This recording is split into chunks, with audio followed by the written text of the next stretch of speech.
Interesting. তার মানে পানি হচ্ছে সুপার মোটিভেটর। Super motivator. এখানে যারা আছেন অনেকেই কয় যে ভাই পরীক্ষার হলে মাথা কাজ করে না, হঠাৎ করে একটা জিনিস বলবো সময় মাথা ঠিকভাবে হচ্ছে যে দেখা যাচ্ছে যে হিসাব কিতাব করতে পারছে না, মাথার মধ্যে ব্যথা লাগতেছে, তারপরে কেন জানি একটা মনের মধ্যে একটা অশান্তি আছে না। শোনেন, যতগুলো সমস্যা এরকম আছে, দুইটা সহজ সমাধান আছে, জাস্ট টু। তার মধ্যে প্রথমটা কি জানেন? খুব সহজ। প্রথমটা, আল্লাহ তো এমন সায়েন্টিফিক, যে কোনো প্রবলেমে আপনি পড়বেন আল্লাহ তো জানে যে বান্দা এই প্রবলেম পড়বে। এখন মনে করেন রাত 2টার সময় সমস্যা, আপনি ওই সময় দোকান বন্ধ, যা কি করবেন, বাঁচতে পারবেন না তো। আল্লাহর কাছে কোনো টেনশন নেই। যে কোনো শারীরিক প্রবলেম কিরকম হতে পারে? ঘুম আসতেছে না, মাথা ব্যথা, খাবারের রুচি নাই, বুক ধরফর করতেছে, তারপরে মুখ শুকায় যাচ্ছে, ভয় ভয় লাগতেছে, মেজাজ খিটখিটে আছে না, এবং এই সমস্যাগুলো খুব কমন প্রায় হয়। একটা বুদ্ধি, সেটা কি? সেটা হচ্ছে আমাদের গোটা শরীরে লক্ষ লক্ষ কোটি কোটি নার্ভ আল্লাহ আছে। তার মধ্যে একটা নার্ভের কন্ট্রোল একটা মাত্র আল্লাহ আমাদের হাতে দিচ্ছে। কারণ যেহেতু বলবে আল্লাহ এত কেন কৃপণতা করলো, মনে হয় মাত্র একটা দিছে, আল্লাহ জানে যে একটা দিয়ে কাম হবে। সুপার। কিরকম? ওই নার্ভটা যদি আমি শান্ত করি, ও মুহূর্তের মধ্যে লক্ষ লক্ষ লক্ষ লক্ষ কোটি কোটি নার্ভ সবগুলো শান্ত করবে। খেয়াল করেন তো, একটা কি বলছিলাম, সেন্টারে একজন যদি ভালো হয় সব ভালো হবে, একটা নার্ভ যদি শান্ত হয় সব শান্ত হবে, একটা যদি অশান্ত হয় সব অশান্ত হবে। এখন অনেকে বলতে পারে যে ভাই ওই নার্ভটা শান্ত করার বুদ্ধি কি? খুব সহজ একটা বুদ্ধি আছে, সেটা বলবো। আপনার ওই নার্ভটা আছে আমাদের ডায়াফ্রাম, বদ্ধচ্ছতা, পেটের এইখানে মনে করেন ওইটার সাথে কানেকশন। এই জন্য পেট সিরিয়ে ওইখানে শান্ত করা লাগবে না। খুব সহজ বুদ্ধি দিচ্ছে। দেখেন আল্লাহ তো সায়েন্টিফিক। আমরা প্রতি মুহূর্তে শ্বাস নিচ্ছি না?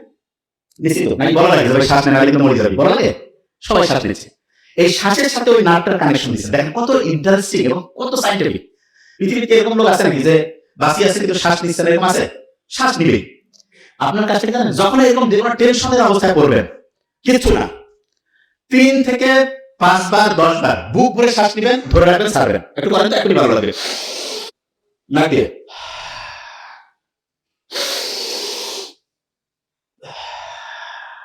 লাভটা কি? ফেরেটিক নার্ভ শান্ত হইল। সে শান্ত হয়ে চুপচাপ বসে থাকবে না, জেন্টলম্যান সে। সাথে সাথে লক্ষ লক্ষ কোটি কোটি নার্ভকে শান্ত করে দেবে। এবং নার্ভগুলো যখন শান্ত হইল, বুক ধরপড় কমে গেল, মুখের মধ্যে যে ওই যে মুখ শুকায় গেছিল সেটা কমে গেল, ঘুমের সমস্যা কমে গেল, মাথা ব্যথা অনেকটা কমবে। তারপরে অনেকে করছে যে মাথা ব্যথা কমতেছে না, কোনো সমস্যা নেই। কুসুম কুসুম গরম পানি, একটু পাহাড়িয়া পিঙ্ক সল্ট লবণ দিয়া একটু খেয়ে ফেলেন, দেখবেন ওইটা যে ব্রেইনের মধ্যে কাজ শুরু করে দিবে, কিছুক্ষণের মধ্যে দেখবেন যে আপনার মাথা ব্যথা অনেকটা ইনশাআল্লাহ কমে যাবে। ক্লিয়ার? আচ্ছা, এবার দেখেন খুব ইম্পর্টেন্ট জিনিস। দিনের বেলা যদি আমি রোদে যাই, ওইখান থেকে আসলো আল্ট্রাভায়োলেট বি, রান্না হইলো, তারপরে গেল কলিজায় মানে লিভার, তারপরে গেল হচ্ছে কিডনি, যে সে কি হয়ে গেল, ওই যে ভিটামিন ডি, যেটা হচ্ছে মোটিভেটর। আচ্ছা, ভিটামিন ডি কে মোটিভেট করতে পারে, উৎসাহিত করতে পারে কি নাম? পানি। সত্যি করে বলবেন, একদম একটা হিসাব শিখাই দিই, নোট করে রাখেন। 35 কেজি ওজনের জন্য 1 লিটার পানি লাগবে। মানে একজনের ওজন যদি 35 কেজি হয়, তাহলে তার সারাদিনে পানি খাওয়া লাগবে কতটুকু? 1 লিটার। 70 কেজি হলে কত? 105 কেজি হলে 3 লিটার। এখন এটার সাথে আপনি ক্যালকুলেশন করবেন। তার মানে পানি হিসাবটা বুঝছেন? এর মধ্যে একটু বলে রাখি, ছেলেদের একটু পানি বেশি খাইতে হয়, মেয়েদের তুলনামূলক একটু কম খেলে হবে। আচ্ছা, এখানে একটা জিনিস বলে রাখি, অনেকের দেখা যায় না ইউরিনের সমস্যা, বেশি করে মেয়েদের এটা বেশি হয়। খুব সহজ, বেশি করে পানি খাইতে হবে, এটা এক নম্বর ট্রিটমেন্ট। মেয়েরা কিন্তু তুলনামূলক যেহেতু ওয়াশরুম সব জায়গায় ব্যবহার করতে পারে না, পানি কম খায়। এই জন্য মেয়েদের অনেকগুলো কারণের মধ্যে একটা বড় কারণ, পানি কম খাওয়ার কারণে ইউরিনের মধ্যে ইনফেকশন হয়, এবং এই ইনফেকশনটা থেকে বাঁচার জন্য পর্যাপ্ত পরিমাণে পানি খেতে হবে। আরেকটা জিনিস, আমরা ইসলামে যারা, আমরা যখন প্রস্রাব করি তখন কি আমরা বসে করি না, দাঁড়ায়? নরমালি বসে। এখন অনেকে বলতে পারে কি ব্যাপার, আল্লাহ কেন দিল, দাঁড়িয়ে করলে কি হইতো? দেখেন বিজ্ঞানের অভাব হয়েছে। কেউ যদি ক্রমাগত দাঁড়িয়ে প্রস্রাব করে, তখন আমাদের প্রস্রাবের সাথে ক্রমাগত যেটা করতে থাকে, দাঁড়িয়ে দাঁড়িয়ে প্রস্রাব করছে, তখন দেখা যাবে প্রস্রাবের সাথে আস্তে আস্তে প্রোটিন যাবে, যেটাকে মেডিকেলের ভাষায় বলে প্রোটিন ইউরিয়া। তার মানে দাঁড়িয়ে যখন কেউ প্রস্রাব করে ক্রমাগত, তখন আস্তে আস্তে তার প্রস্রাবে প্রোটিন যেতে থাকে, এবং প্রস্রাবে প্রোটিন যাওয়া মানে আস্তে আস্তে তার কিডনির যে ক্যাপাসিটি, সেটা ক্রমাগত দ্রুততার সাথে ধ্বংসের দিকে যাচ্ছে। কিডনি রোগী ভয়ঙ্কর খারাপ, আল্লাহ হেফাজত করুক। ক্যান্সারের মূল্যে তো একটা একরকম, কিডনি ডায়ালাইসিস, আল্লাহ হেফাজত করুক। কিডনির রোগ থেকে বাঁচার জন্য অনেক তো সিস্টেম আছে, তার মধ্যে একটা গুরুত্বপূর্ণ যে জিনিস, সেটা হলো আপনি দাঁড়িয়ে প্রস্রাব করবেন না। আল্লাহ নিয়ম তো মানলে দেখেন কত লাভ। আপনার হচ্ছে প্রোটিন যাওয়ার যে প্রক্রিয়া, সেটা আল্লাহর মধ্যে ওইটা থেকে মুক্ত থাকবেন, কিডনির কর্মক্ষমতা ঠিক থাকবে। আচ্ছা, আরেকটা জিনিস, দাঁড়ায় পানি খান কারা কারা? খান না? আলহামদুলিল্লাহ, খাই না। দাঁড়িয়ে পানি না খেলে আমরা বসে পানি খাই, দাঁড়িয়ে পানি খেলেও দেখা যায় কিডনির উপরে একটা নেগেটিভ একটা ইম্প্যাক্ট ফেলে, তার মানে এটা আমাদের শরীরের জন্য ক্ষতিকর। আমি বিজ্ঞান যতগুলো পড়ছি, যা কিছু বুঝি, আমি অবাক হয়েছি। শুধু কি কারণে জানেন? আল্লাহ আমাদের জন্য যেটা ভালো, সেটা আমাদের শরীরের জন্য ভালো দেখে সেটাকে আল্লাহ করতে উৎসাহিত করছে, আর যেটা আমাদের শরীরের জন্য খারাপ সেটাকে করতে আল্লাহ নিষেধ করছে। অনেকে বলবে এটা কিরকম, এক্সাম্পল দিই, এবার সত্যিটা বলবেন কিন্তু। আচ্ছা, একটা এলাকায় সবাই 4-5 জন মিলে একসাথে হইলেন, সমালোচনা করতে কেমন লাগে? সত্যি কথা বলেন, খুব মজা লাগে, ঠিক না? সমালোচনা করলে সবাই খুশি, হ্যাঁ কি হয়েছে, কত কি। আচ্ছা, ইসলাম এই যে গীবত করা, সমালোচনা, এগুলা কি উৎসাহিত করছে না নিরুৎসাহিত? তো অনেকের মাথায় এটা আমরা কেন করলো শুনেন। ব্রেইনের মধ্যে কোনো কারণে যদি ভূমিকম্প হয়, কি হয় বলেন? ভূমিকম্প, তাহলে এটা কি ব্রেইনের জন্য ভালো না খারাপ? খারাপ। এই নরমালি ঢাকায় ভূমিকম্পের ভয় সব পালাইছে না, আর আপনার ব্রেইনে ভূমিকম্প, ব্রেইন থেকে পালাতে পারবেন? এটা তো নিজে শেষ। ব্রেইনে যদি ভূমিকম্প হয় তাহলে দেখা যায় যে ব্রেইনের যেই জায়গায় যে যে জিনিস রাখছেন, আচ্ছা আমি সহজ করে বলি, ভূমিকম্প হলে এখানে সব কি এরকম থাকবে না ওলটপালট হয়ে যাবে? তাই ব্রেইনে আপনি যে যে জিনিস রাখছেন, ভূমিকম্প হলে কি ওই জায়গায় থাকবে না ওলটপালট হয়ে ভাঙচুর হয়ে সব ধ্বংস হয়ে যাবে? ধ্বংস হয়ে যাবে না? আচ্ছা, এমন কি ব্রেইনের ভূমিকম্প টের পাবো কি করে? শুনেন, খুব ইম্পর্টেন্ট। ব্রেইনে ভূমিকম্প হয়েছে কিনা এটা বোঝার একটা ইন্টারেস্টিং পয়েন্ট আছে। কি পয়েন্ট? একটা রাসায়নিক উপাদান আছে যার নাম হচ্ছে ডোপামিন। কি নাম? ডোপামিন। খেয়াল থাকে তো? ডোপামিন। কি নাম? ডোপামিন। ব্রেইনে যদি কোনো কারণে খুব বেশি ডোপামিন বেড়ে যায় তাহলে ব্রেইনে ভূমিকম্প হয়, এবং ব্রেইনে ভূমিকম্প মানে ব্রেইন ক্ষতিগ্রস্ত হইলো, পড়ার মনে রাখার ক্যাপাসিটি কমলো, চিন্তা করার দক্ষতা কমলো, ব্রেইনের জন্য খারাপ। বিজ্ঞানীরা অবাক হয়েছে, যখন কেউ সমালোচনা করে, বিভিন্ন বিষয় সম্বন্ধে হচ্ছে অপ্রয়োজনীয় গল্প গুজব করে, তখন ব্রেইনে হাই ডোপামিন করণ হয়, তখন ব্রেইনে ভূমিকম্প হয়। তাই ইসলাম কি সমালোচনা, গীবত এটাকে উৎসাহিত করছে না নিরুৎসাহিত? নিরুৎসাহিত। কেন? কারণ আল্লাহ তো জানে, আল্লাহ বানিয়েছেন এটা যে হাই ডোপামিন করণ হবে, ব্রেইনের জন্য ক্ষতিকর। আচ্ছা, এটা একটা ইন্টারেস্টিং জিনিস। জুয়া খেলা ইসলামে হালাল না হারাম? কেউ যখন জুয়া খেলে, যারা জুয়া খেলে আল্লাহ হেফাজত করুক, কিছুদিন পর পর না খেলে মাথার সার্কিট ধ্বংস হয়ে যায়। ও কিন্তু জানে, সব জানে যে এটা খারাপ, মুক্ত হোক, হারার পরে আসি আফসোস, মাথার মধ্যে হাত, কেন যে করলাম কি, আমি জানি আমাদের কাছে রুগী আসেন, কি হয়েছে স্যার, কয়েকদিন পর ওইটাতে খেলতে যদি না যায় মনে হয় যে দুনিয়ার কিছু নেই, খেললাম হারলাম, তারপরে খালি আফসোস যে কেন এটা করলাম। বিজ্ঞানীরা দেখছে যে এই জুয়া খেলার আগের মুহূর্তে তার ওই জুয়ার যে একটা থ্রিলিং, এইটার কারণে তার হাই ডোপামিন করণ হয়, এবং এইটা ওই একবার হাই ডোপামিন যদি আপনি ওই মজাটা পেয়ে যান, তখন আর স্বাভাবিক যে ডোপামিন সেটা ভালো লাগবে না। এই কারণে আল্লাহ যে জুয়াতে শুধু অর্থনৈতিক ক্ষতি তাই না, আপনার ব্রেইন যে আছে ব্রেইনটাও ধ্বংস হয়ে যায়। জুয়ার খুব বুদ্ধিমান হওয়ার সুযোগ নেই। হ্যাঁ, 2-4 জন এক্সেপশনাল সেটা আলাদা।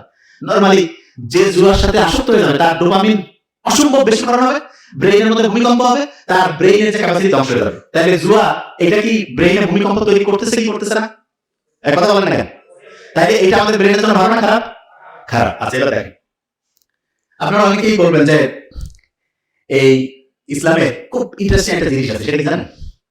সেটা হলো, আপনি দেখেন অনেকের এই কথাটা আপনি শুনবেন, নিজের ওয়াইফের সাথে যে আমাদের যে সম্পর্ক, এটাকে ইসলাম কি নিষিদ্ধ করছে? কিন্তু ওয়াইফ ছাড়া অন্যদের ক্ষেত্রে কি এটাকে উৎসাহিত করছে? কেন করছে? করেনি। এইটা কেন? কারণ নিজের স্ত্রী ছাড়া অন্যদের সাথে যখন আমরা চিন্তা ভাবনা করতে যাই, তখন আমাদের ব্রেইনে হাই ডোপামিন করণ হয়, এবং হাই ডোপামিন যখন করণ হবে তখন ব্রেইন কি ভালো হবে না খারাপ হবে? খারাপ। তার মানে যেই জিনিসটা ইসলামে আপনাকে নিষিদ্ধ করছে, এইটা এখন সায়েন্স বুঝতেছে যে এইটা আমাদের জন্য ক্ষতিকর থেকে ইসলাম এটাকে নিষিদ্ধ করছে। আচ্ছা, বুঝাইতে পারছেন এই জিনিসটা? আচ্ছা, যে জায়গায় আমি ছিলাম, ভিটামিন ডি খেয়াল আছে, তাইলে ওইটা উৎসাহদাতা। দিনের মধ্যে যদি আপনি সকাল 10টা 10:30 থেকে দুপুর 2:30-3টার মধ্যে যদি 20-25 মিনিট 15 মিনিট হইলেও হবে, যদি আপনি সূর্যের আলোর নিচে থাকেন, দেখা যাবে আপনার শরীরের মধ্যে যে এখানে যে কোষগুলো আছে না, এই কোষগুলো থেকে একটা জিনিস তৈরি হবে, যার নাম হচ্ছে মেলাটোনিন। কি নাম বলেন তো? মেলাটোনিন। রাতের বেলা ওই জিনিসটা তৈরি হয়, দিনেও হয় সূর্যের আলোর মধ্যে মেলাটোনিন, রাতেও হয়। এই মেলাটোনিনটা কি করে জানেন? অসাধারণ কয়েকটা কাজ করে। কি কাজ? আমরা কই না যে ভাই ডিপ্রেশনে আছি, ডিপ্রেশনে পড়লে ডাক্তারের কাছে গেল, কিছু অ্যান্টি ডিপ্রেশন লিখে দিল, টাকা পয়সা দিয়ে খাইলো, ঘুমাচ্ছে। ওই মেলাটোনিন কি করবে জানেন? Natural anti depressant. তার মানে কি? আপনি যেই লোকটা ডিপ্রেশনে আছে তাকে দিনের বেলা সূর্যের আলোতে 20-25 মিনিট ঘুরাইলেন, তার শরীর থেকে মেডিসিন তৈরি হয়ে গেল, মেলাটোনিন। রাতেও সন্ধ্যার পরে ঈশান নামাজের পরে সে হচ্ছে যে মোবাইল রেখে লাইট বন্ধ করে থাকলো, মেলাটোনিন তৈরি হলো। এই 2 বেলা তার মেলাটোনিন অ্যান্টি ডিপ্রেসেন্ট ওষুধ, কেমিক্যাল, এটা শরীরের ফ্যাক্টরি থেকে তৈরি হলো। কোনো টাকা নাই, কোনো সাইড ইফেক্ট নাই, খালি ভালো উপকার। রাতে ঠিকভাবে ঘুমাবে, দিনের বেলা সে টেনশন ডিপ্রেশন ফ্রি হয়ে গেল। সুবহানাল্লাহ বলবেন না? আচ্ছা, এই যে কোম্পানিগুলো আছে দুনিয়ায়, সবাই যদি এরকম শরীর থেকে ওষুধ বানায় খায়, কোম্পানি চলবে? হ্যাঁ, তাহলে কোম্পানি কি চাবে? দেখেন সিস্টেম বুঝবেন এবার। কোম্পানি চাবে যেভাবে হোক এই লোকগুলো হচ্ছে কোম্পানির ওষুধের এই জায়গায় আনতে হবে, আনলে বিক্রি, বিক্রি হলে টাকা, টাকা হলে তো ব্যবসা চলবে, ঠিক না? আচ্ছা, দেখেন কোন জায়গা থেকে শুরু করছে এরা। ব্রয়লার মুরগির যে ডিম কারা কারা খান? সবাই খায়। আচ্ছা, এবার শুনেন, আমি কিছুদিন আগে ব্রয়লার মুরগি নিয়ে একটা স্পিচ দিয়েছিলাম, কিছু ব্রয়লার মুরগির ব্যবসায়ী বা অন্য কেউ কি আমি জানি না, ওরা এসে আমাকে অফিস থেকে জানাইছে, ওরা এসে কথা সারিলা কথা কেন করছে যে আমাদের এটা সরকার খাচ্ছে অমুক। আচ্ছা, সরকার কি খায় সেটা আপনাকে আমি বলি, তাহলে শুনলে অবাক হবেন। আমেরিকার প্রেসিডেন্ট কিন্তু মুরগি খায়, খুব ভালো করে নোট করেন, খুব ইম্পর্টেন্ট। আমাদের দেশের যারা খুব উঁচু স্তরে তারাও খায়, আমরাও খাই, আপনারা সবাই খান। আমেরিকার প্রেসিডেন্ট, ইউরোপের দেশের যে প্রেসিডেন্টরা, ওরা যে মুরগি খায় ওইটার জন্য আলাদা, মুরগির চলাফেরা ঘোরাঘুরির জন্য আলাদা হচ্ছে ডিপার্টমেন্ট আছে, ওইখানে মুরগিরা তৈরি এক্সারসাইজ করবে। আপনি কি করছেন? হ্যাঁ, মানে বাজার থেকে আনলো মুরগি জব করে খাবে না, ওইখানে মুরগি এক্সারসাইজ করবে। এবং এক্সারসাইজের নিয়ম কি জানেন? সূর্যের আলোর নিচে তাকে এক্সারসাইজ করাইতে হবে, এবং মুরগির যে ঠ্যাং সেটা আবার মাটিতে মিশতে হবে। কি বলছেন? ঘাস, মাটি, ন্যাচারের সাথে কানেক্টেড থাকতে হবে। এইরকম করে মুরগি ঘুরতেছে। এখন এরকম করে একটা জেনারেশন, মনে করেন একটা মুরগি আছে, ওই মুরগির ডিম দিলে পরের আরেকটা জেনারেশন আসবে না? ওই পরের জেনারেশনের যে মুরগি, ওই মুরগি বা তারপরের যে মুরগির বংশধর, সেই মুরগি খাবে। কিছুদিন আগে আপনারা দেখছিলেন না উচ্চ বংশীয় গরু, কিন্তু এটা ভাতাবাজি। কিন্তু এটা যেটা বললাম, এটা উচ্চ বংশীয় মুরগি, এটা ঠিক আছে। বুঝতেছেন আমার কথা? যে ভাই এটা কি কারণে করে শুনেন। একটা, আচ্ছা আমি আপনাকে বলি, একটা মানুষ আছে, এই যে এইটার মধ্যে যদি আমি ভালো পরিষ্কার পানি রাখি, এটা ভালো জীবন বাঁচাবে। এইটার মধ্যে যদি আমি ব্যাকটেরিয়া, বিভিন্ন ভাইরাস টাইরাস মিলে কথা যদি আমি পানিটা ঢুকাই, এটা কি জীবন বাঁচাবে না মারবে? আচ্ছা, আমাদের যে মুরগি আছে, এই মুরগিগুলো কিন্তু বিভিন্ন খাবার খায়। আমি তো জানি, আমার তো বন্ধু বান্ধব সব জায়গায় আছে, আমি তো ব্যাপারটা জানি। আমাদের যে বাংলাদেশে বেশিরভাগ, আমি বলবো না যে 100, এটা আপনি বাছাই করে নিন, বেশিরভাগ ক্ষেত্রে যে বিশেষ করে যে ব্রয়লার মুরগিগুলো আছে, এদের যে খাবারটা খাওয়ায়, এদের কিন্তু আলাদা করে ইনজেকশন দেয় না। অনেকে মনে করে এদের মধ্যে অ্যান্টিবায়োটিক ইনজেকশন দেয় না। কি করে জানেন? ওদের যে পানি খাবার, ওগুলোতে হচ্ছে অ্যান্টিবায়োটিক মিক্স করে দেয়, এবং ওইটাও খায়। কি কারণে? অ্যান্টিবায়োটিক দিলে আগে, মানে রোগ হওয়ার আগে অ্যান্টিবায়োটিক দিল, এবং এতে যেটা হয় ওই জিনিসটা আবার আমরা খাই, এবং খাওয়ার পরে আমাদের শরীরে অ্যান্টিবায়োটিক ঠিকভাবে ওই ব্যাকটেরিয়া বা আমাদের কোনো শরীরে যদি জীবাণু ঢুকে তার সাথে ফাইট করার জন্য যে অ্যান্টিবায়োটিক, সেইটা তখন ঠিকভাবে কাজ করে না। এই সহজভাবে এই জিনিসটা সহজ করে বোঝানোর জন্য আপনাকে একটা এক্সাম্পল দিই, তাহলে বুঝতে পারবেন। অ্যান্টিবায়োটিক রেজিস্ট্যান্স অনেকে বুঝে না, এটা খুব ইম্পর্টেন্ট, শুনে মন দিয়ে তাহলে বুঝবেন। ধরেন আপনি একটা বাড়ির মালিক, আপনি আপনার একজন কর্মচারীকে বলছেন যে আগামীকালকে তুমি আসো, এসে তুমি কাজ করো। সে আসলো, আসার পরে আপনি বললেন যে দেখো তো কোনো কাজ আছে, দেখো কোনো কাজ নেই, বললো যে কোনো কাজ নেই, আমার কাজ থেকে চলে যাও, গেল। 3 দিন পর আবার বলছেন যে একটু আসো। আসার আগে সে বললো যে আমাকে কয়দিনের জন্য কাজ দিবেন? বলছে আপনাকে 7 দিনের জন্য কাজ দিব। ও এসে 2 দিন কাজ করছে, করার পরে আপনি দেখতেছেন কাজ নাই, বলতে তুমি চলে যাও, 7 দিন লাগবে না, 2 দিনের টাকা নিয়ে চলে যাও। এর মেজাজটা কিন্তু খারাপ, যে কি রে ভাই, আমি হচ্ছে যে একবার গেলাম, যে দেখি কাজ নাই, এরপরে 7 দিনের কথা কয়ে 2 দিন কাজ করে আমার ফিরাই দিল। এরপরে যখন আপনি তাকে ডাকবেন, এবার কিন্তু সত্যি আপনার মনে করেন যে 7 দিন বা 10 দিনের কাজ আছে, ওই লোকটাকে সহজে আসতে চাবে কি চাবে না? এক কথা না, কেন চাবে? চাবে। আচ্ছা, এবার দেখেন, এখনো জিনিসটা মাথায় ঢুকে নেই, আমি জানি এবার ঢুকবে। এই যে 2 সারির মধ্যে যারা আছে না, শুনেন, এনারা সব ধরনের ব্যাকটেরিয়া, এরা আমাদের শরীরে ফাইট করে আমাকে অসুস্থ বানাইছে। আমরা ডাক্তারের কাছে আসলাম, আমাদের শরীর ফাইট করে পারছে না, ডাক্তার বলছে বাহির থেকে সৈন্য পাঠাচ্ছি। সৈন্য কি?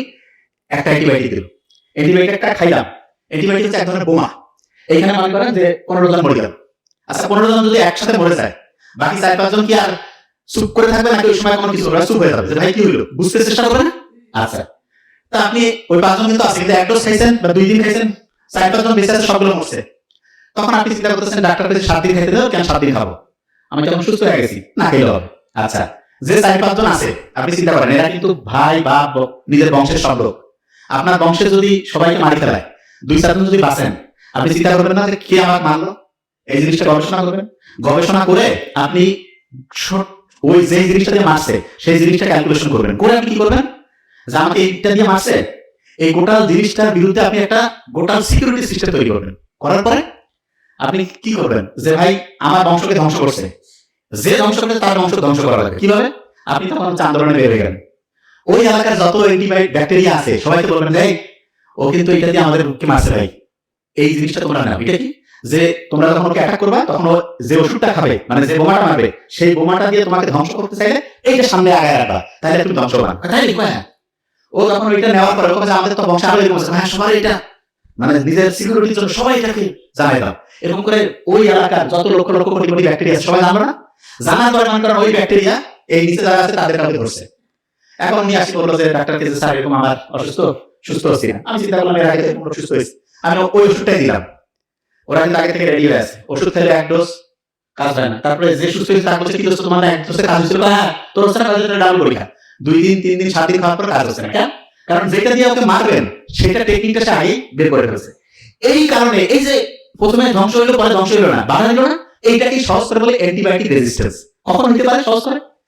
আপনার শরীরে ধরেন যে কোনো জীবাণু নাই, তখন যদি আপনি খান এটা তাহলে হতে পারে, কাজ নাই, দেখছেন। আরেকটা হচ্ছে যে সবাইকে মারতে হবে, কিছু মারলেন কিছু রাখলেন, তাহলে ওই যারা আছে তারা বাকি সবাইকে সিস্টেমটা বুঝাই দিবে। সিস্টেম যদি বুঝাই দেয় তখন অন্যের শরীরে যদি আপনি অ্যান্টিবায়োটিক সত্যি সত্যি দেয়, ওরা তো আগে থেকে রেডি যে এরকম করে মারবে, আমরা আগে থেকে এরকম করে ধরবো, তাহলে কিন্তু তাদেরকে আর হারানো যাবে না, তখন তারাই জয়ী হয়ে যাবে। বুঝাইতে পারছি আমি কি বলছি? এই যে বেগম খালেদা জিয়া মারা গেল, ওনার ফুসফুসের মধ্যে একটা ছত্রাক ফাঙ্গাস ইনফেকশন ছিল, ওইটাকে যে অ্যান্টিবায়োটিক দিয়ে মারবে এরকম কোনো অ্যান্টিবায়োটিক কাজ করতেছিল। এই কারণে ওইটা থেকে ইনফেকশন হয়ে সারা শরীরের মধ্যে রক্তে মিশে গেল, আস্তে আস্তে আস্তে আস্তে ওনার জীবনের একদম মানে শেষ পর্যায়ে থেকে পৃথিবী থেকে চলে গেল। এটা বুঝতে পারছি? আচ্ছা, যে জায়গায় আমি ছিলাম, এই যে ব্রয়লার মুরগি এগুলো 28-30 দিনে বড় করে, বাসায় যদি আপনি নিজে পুষে খান কোনো সমস্যা নেই, কিন্তু বাজার থেকে যেগুলো খাওয়া এগুলো ক্যাডমিয়াম, লেড, সীসা, এগুলো এত ক্ষতিকর, শরীরের রক্তের মধ্যে বিষ মিশায় দেয়। রক্তের মধ্যে যদি বিষ মিশায় দেয়, আপনি চিন্তা করেন তো আপনার রক্তকে ঠিকভাবে কাজ করবে, আপনার রক্তকে ঠিকভাবে ফাইট করতে পারবে রোগের বিরুদ্ধে, আস্তে আস্তে আপনি মৃত্যুর দিকে আগে যাবেন। ডিম যেটা আছে, ডিমের ক্ষেত্রে আমি আপনাকে বলি সব সময় চেষ্টা করবেন দেশি মুরগি, দেশি হাঁস এগুলো ডিম খাইতে, এগুলো অথবা যদি আপনি নিজে বাসায় পেরে খেতে পারেন, বাসায় পুষতেছেন, ওগুলো থেকে সবচেয়ে ভালো হবে। আচ্ছা, যে জায়গায় আমি ছিলাম, এত লোক যে ক্যান্সার, এত কিডনি রোগী, লিভারের সমস্যা, আলসার, আজ থেকে 50-70 বছর আগে আপনি বাবা মা দাদা দাদিদের কাছে শুনেন, এত লোক কিন্তু অসুস্থ ছিল না। ছিল? কারণটা কি জানেন? 1 নাম্বার কারণ হচ্ছে খাবার। কি বলেন তো? খাবার। আপনি বাসায় যে এই সবজিটাও খাচ্ছেন, দেখা যাচ্ছে স্প্রে করে নিয়ে আসলো কীটনাশক। মাছ যেটা আছে সেটার মধ্যে হচ্ছে দেখা যাচ্ছে যে কীটনাশক, মানে ওই মাছের মধ্যেও কিন্তু সে মিক্স করে দিচ্ছে একটা ক্ষতিকর কেমিক্যাল, সেটা আপনি খেয়ে ফেলতেছেন। তারপরে আপনি যে চাল আছে, চালের মধ্যে ইউরিয়া মিশাচ্ছে, বাজারের যত পচা খাবার আছে সবগুলোর মধ্যে কোনো না কোনো কেমিক্যাল। তাহলে এটা আপনার শরীরকে ভালো করবে না খারাপ করবে? হ্যাঁ, খারাপ করবে। আচ্ছা, তাহলে এগুলোকে বাঁচার বুদ্ধি নাকি? সবচেয়ে ভালো বুদ্ধি যেটা আমি মনে করি সেটা কি বলি? 1 নাম্বার যেটা করতে পারলে সবচেয়ে ভালো, টাকা একটু বেশি হোক অল্প খাই, সবসময় দেশি এবং ইমানদার ব্যবসায়ী যারা কোনো ভেজাল মিশায় না তাদের কাছ থেকে খাই। আর অনেক ব্যবসায়ী জানে না এত ক্ষতি। এটা যদি আমরা করতে পারি, আস্তে আস্তে দেখা যাবে যে আমাদের শরীরে জীবাণু ঢুকবে না, বেশি দিন বাঁচবো সুস্থভাবে, অনেক লম্বা সময় ভালোভাবে থাকতে পারবো। আচ্ছা, যে জায়গা থেকে আমি বের করছিলাম, যখন দিনের মধ্যে ভিটামিন ডি আমাদের ঠিকভাবে কাজ করতে পারে তখন তো আমি খুব ভালো হয়ে যাই, রাতে ঘুম হইলো, দেখা গেল টেনশন থেকে বাঁচলাম। আচ্ছা, রাতের বেলা মোবাইল চালায় এবং মোবাইল চালানোর মধ্যে 2টা বৈশিষ্ট্য বলবো। একটা ভিডিও দেখতেছে, ভিডিওটা দেখার আগে কমেন্টস পড়ে, কারা কারা হাত করেন তো? একটা ভিডিও দেখা শুরু হয়েছে, গোটা শেষ করার আগে কমেন্টস পড়তেছি, কারা কারা সত্যি করবেন? হ্যাঁ, আচ্ছা না? আচ্ছা, শুনেন, যারা একটা ভিডিও দেখতে গিয়ে বেশিক্ষণ ভিডিও দেখার না যেতে কমেন্টস পড়া শুরু করেন, তাদের ব্রেইনের মধ্যে একটা সমস্যা হয়েছে, সেটাকে মেডিকেলের ভাষায় খুব বড় একটা নাম আছে, ADHD, attention deficit hyper activity disorder. কঠিন শব্দ বাদ দিয়ে সহজ করে বুঝাই দিই। অনেকের মনে হয় না যে আজকে আমি ডাক্তার হবো, কালকে মনে হয় বাংলাদেশের বড় প্রধানমন্ত্রী হবো, তারপরে দিন মনে হয় যে না আমি খেলোয়াড় হবো, তারপরে দিন মনে হয় ইঞ্জিনিয়ার হবো, এরকম ভিন্ন ভিন্ন জিনিস মনে হয়। কার কার হাত করেন? আচ্ছা, অনেকের এরকম আছে। এইটার মূল কারণ কি জানেন? আপনার একটা জায়গায় ফোকাস করার, একটা জায়গায় লক্ষ্য করে কাজ করার যে ক্যাপাসিটি সেটা নষ্ট হয়ে গেছে, কাজ করার ক্যাপাসিটি নষ্ট হয়ে গেছে। এবং এটা কি কারণে হলো সেটা বলি। গোল্ড ফিশের নাম শুনছেন? গোল্ড ফিশ একটা রকমের মাছ ধরেন, এইটা একটা জায়গায় ফোকাস করতে, একটা জিনিস মন দিয়ে শুনতে, মানে মনোযোগের সাথে করতে পারে 9 সেকেন্ড। আর আমরা যারা মানুষ আছি, মাইক্রোসফট কোম্পানি গবেষণা করছে মানুষের একটা জায়গায় মনোযোগ দেওয়ার, একটা জিনিসের প্রতি মানে হচ্ছে যে অ্যাটেনশন দেওয়ার টাইম এখন হচ্ছে 8 সেকেন্ড। কত সেকেন্ড? তাহলে কত? গোল্ড ফিশ আর মানুষ, এই দুইটার মধ্যে অ্যাটেনশন কার কম? মানুষের। 8 সেকেন্ড। আপনার তো মনে হয় না আমি তো 8-10 ঘন্টা বলি, ঘন্টু পড়া হয় না। আপনারা পৃথিবীর খুব সেরা একজন ধনী মানুষ, ঠিক আছে, উনি মাত্র 5 থেকে 6 মিনিট অ্যাটেনশন দিতে পারতো। আর আপনি যদি এটা 2-3 মিনিট করতে পারেন তাহলে খুব ভালো। যে ভাই এত কম, হ্যাঁ, কিন্তু এখন মাত্র 8 সেকেন্ডে নামছে। কি কারণে নামলো সেটা বলি। রাতের এশার নামাজের পরে প্রয়োজন ছাড়া, পড়াশোনা ছাড়া, কোনো উদ্দেশ্য নাই, মোবাইলের মধ্যে আন্দাজে কি দেখতেছেন সে নিজেও জানে না, কি খুঁজতেছে সে নিজেও জানে না, এইটা যারা যারা করে তাদের ব্রেইনের ফোকাস দেওয়ার ক্যাপাসিটি কমে। হ্যাঁ, সকালে যারা ঘুম থেকে উঠে, সকালে ঘুম থেকে উঠে দেখা যাচ্ছে যে শুরু করে দিল মোবাইলের মধ্যে, সে হচ্ছে প্রথমে ওয়াশরুম যাক বা দাঁত মাজুক তার আগে দেখা যাচ্ছে সেই শুরু করে দিয়েছে, মোবাইল দেখা শুরু করছে। এই কাজগুলো যাদের মধ্যে থাকে তাদের দেখা যাচ্ছে অ্যাটেনশনটা কমে যায়। বুদ্ধিটা কি? দিনের সবচাইতে নির্দিষ্ট একটা টাইম বলে দিচ্ছি, ধরেন যে দুপুর 11টা থেকে দুপুর 2টা এই টাইমে শুধু মোবাইল দেখবেন। কোন টাইম? দুপুর 11টা থেকে দুপুর 2টা। কয়েকটা কথা বলবো, খুব দ্রুত নোট করেন, জাস্ট মাথায় যাতে থাকে। অনেকের ওই যে হাড্ডিতে ব্যথা থাকে না, দেখা যায় যে শরীরের ব্যথা করতে পারে না, যে হচ্ছে যে বলতেছে ভাই ক্যালসিয়ামের অভাব। শোনেন, দেশি পানটা আছে না, পানের সাথে একটু চুন দিয়ে খাবেন, কিন্তু না সুপারি টুপানি, পানের সাথে চুন। পান এবং চুন এইটা শরীরের এর ভিতরে যে এনজাইম রসটা আছে, এটা দেখা যায় খাদ্য হজম করে এবং আমাদের শরীরে ক্ষারীয় মাধ্যম তৈরি করে। শহরের লোক অ্যান্টাসিড খায় না, আর গ্রামে দাওয়াত বাড়িতে পান আর চুন খায় না, এইটা অ্যান্টাসিডের বাপ এবং শরীরের জন্য খুবই উপকারী। এই কাজটা করবেন। তারপরে আপনি দেখবেন ইলন মাস্কের নাম শুনছেন তো?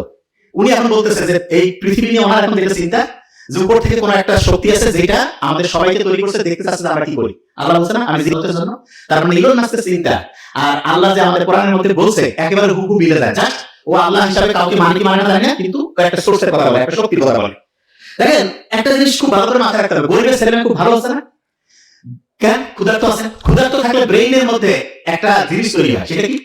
ব্রেইনের মধ্যে ক্ষুধার্ত যখন আমরা থাকি, ওই সময় যে একটু হাঁটাহাঁটি করে দৌড়াদৌড়ি করে, তখন দেখা যায় ক্ষুধা আছে আবার হাঁটাহাঁটি দৌড়াদৌড়ি করতেছে, তখন BDNF, brain DRAM neurotrophic factor তৈরি হয়। এইটা হলে ব্রেইনটা দেখা যায় একটা জিনিসে ফোকাস করার ক্যাপাসিটি বাড়ে।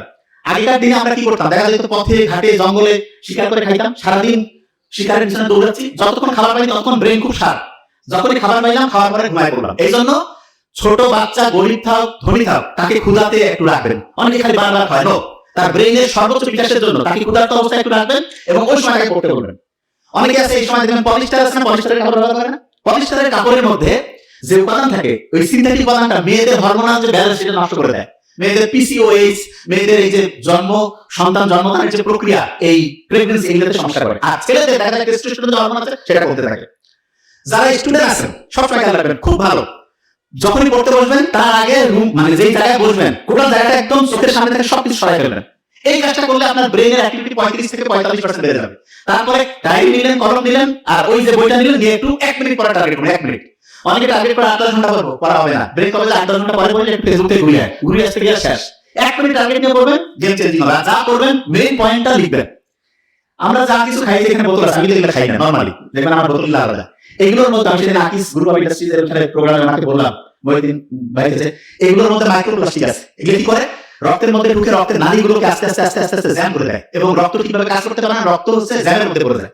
রক্ত যদি জ্যাম লাগে, রক্ত যদি ঠিকভাবে কাজ না করে, তখন দেখা যায় আমাদের শরীরে রোগ জীবাণু বাড়ে। এবং এই জন্য ইসলামের মহাসাসন অসাধারণ একটা ইয়া হচ্ছে রক্ত পরিষ্কারের জন্য হিজামা করবেন। আমার ছোট ভাই নোবেল এটা খুব ভালো করে বলে, হিজামা যদি করেন গেম চেঞ্জিং হবে। এবং সব খাবারের মধ্যে এত প্লাস্টিক, বিজ্ঞানীরা দেখছে প্রতিদিন প্রায় 50,000 মাইক্রোপ্লাস্টিক আমাদের শরীরে ঢুকতেছে। আস্তে আস্তে এটা আমাদের কোষগুলোর যে স্বাভাবিক গঠন ধ্বংস করতেছে এবং আমরা ক্যান্সার, আলসার, লিভারের সমস্যা, এই বড় বড় সমস্যার দিকে আগে যাচ্ছি। সুগন্ধি ইসলামের খুব ভালো একটা জিনিস না? ইসলাম কত অসাধারণ।